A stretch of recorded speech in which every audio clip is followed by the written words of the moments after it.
दिन आपने देखा होगा मोदी सरकार जब से आई हुई है, हर रोज शिक्षा में हर रोज पेपर लीक हो रहे हैं। जो भी इंसान टेंडर लेता है इसका कि भाई आज मैं टेंडर लेता हूँ या कोई भी टेंडर लेता है, वो एक बार अपने लीक करता है पेपर, दूसरी बार अगर वो कैंसिल होता है तो अपनी बेटी के नाम पर टेंडर ले लेता है।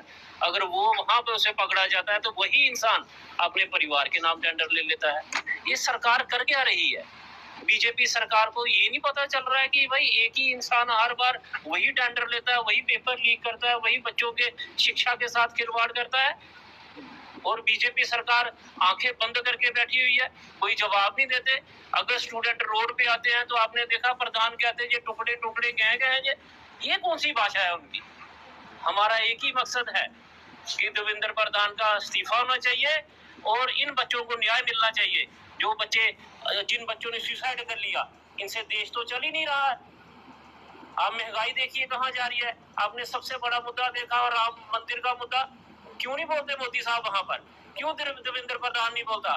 क्यों उनकी फाइनेंस मिनिस्टर नहीं बोलती? उनके नाक के नीचे चोरी हो रही है, हमारे पैसे की चोरी हो रही है, हमारी आस्था की चोरी हो रही है। कहाँ ये सरकार? सोई हुई सरकार है क्या? हम चाहते हैं इस सरकार जल्द से जल्द मोदी साहब इस्तीफा दे, बर्खास्त हो। सरकार भारतीय जनता पार्टी की सरकार बनी हुई है तो 79 टाइम्स जो है वो पेपर लीक हुए हैं, चाहे वो रिक्रूटमेंट का हो, चाहे वो नीट का हो, चाहे दूसरे जो हमारे बच्चों के एग्जाम होते हैं वो पेपर लीक हो जाते हैं। तो हमारी ये मांग है कि देवेंद्र प्रधान जो एजुकेशन मिनिस्टर है उसको नैतिकता के आधार पर अपने पद से इस्तीफा दे देना चाहिए, और जब तक वो इस्तीफा नहीं देते कांग्रेस का प्रदर्शन आए दिन ये सेमिनार वो जारी रहेंगे। और मैं ये कहूँगा कि आज देख लीजिए जैसे राहुल जी ने कोटा में एक उन्होंने एक समारोह में कहा कि जितना बजट एजुकेशन है इतनी बच्चों की फीस जमा होती है, तो सरकार अपनी तरफ से क्या लगा रही है? और फिर ये पेपर जो लीक करते हैं और जो बच्चों को ट्रांसपेरेंस से एग्जाम होने चाहिए वो नहीं हो रहे। आपने देखा होगा हमारे जम्मू कश्मीर में भी 4-5 साल पहले सब इंस्पेक्टर का पेपर लीक हुआ, चंद लोगों को पकड़ा गया, लेकिन जो पीछे जो साजिश थी वो सियासी लोग थे तो उनको कुछ भी नहीं हुआ। आए दिन मैं ये समझता हूँ कि हिंदुस्तान में हर तरीके हर जगह से तराई मची हुई है, कहीं भी ट्रांसपेरेंसी नहीं है, और सरकार को विधायक और एमपी खरीदने के अलावा कोई उनके पास स्कीम नहीं है कि बच्चों के फ्यूचर के लिए, इनकी रिक्रूटमेंट के लिए, इनकी पढ़ाई के लिए और नए नए कोर्स के लिए। आपने देखा होगा कि जब अमेरिका और ईरान का युद्ध हुआ तो वहाँ के बच्चे जो है वो टेक्नोलॉजी से इतने एडवांस हैं तो उन्होंने अमेरिका को चने चबा दिए। तो मैं ये कहूँगा कि हमारी जो एजुकेशन है इसमें ज़्यादा टेक्नोलॉजी होनी चाहिए ताकि बच्चे सभी को नौकरी तो नहीं, कहीं ना कहीं वो अपना आप जो है वो आगे बढ़ सके। तो हमारी यही होगा कि जो नीट का पेपर लीक हुआ है और 18 बच्चों की सुसाइड हुए हैं, उनकी डेथ हुई है, हम ये कहते हैं सरकार को ये जिम्मेवारी लेनी चाहिए और जो एजुकेशन मिनिस्टर है उन्होंने अपने पास से। और बीजेपी के दौर में जो शिक्षा व्यवस्था है बहुत ज्यादा दबाव दे रही है छात्रों को।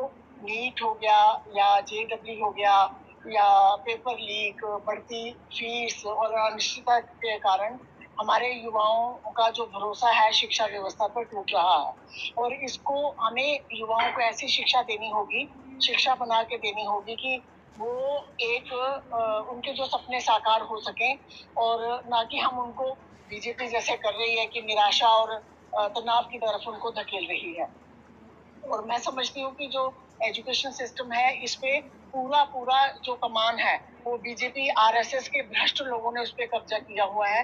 आप देखें कि जो एनटीए है, जो एनटीए का चेयरमैन है वो अभी तक नहीं हटाया गया, वो किसकी परमिशन से वहां बैठा है? धर्मेंद्र प्रधान जो है वो एक शब्द भी नहीं बोलते हैं। 2024 में भी वो मंत्री थे, आज भी मंत्री हैं, अब तक अपने पद से नहीं हटे हैं। इसका मतलब कि बीजेपी की बैकिंग होनी चाहिए और अंधभक्त होने चाहिए। एनटीए वो एनजीओ है जो मोदी जी ने 2017 में बनाया था और 2018 में पेपरों का काम उसको दिया।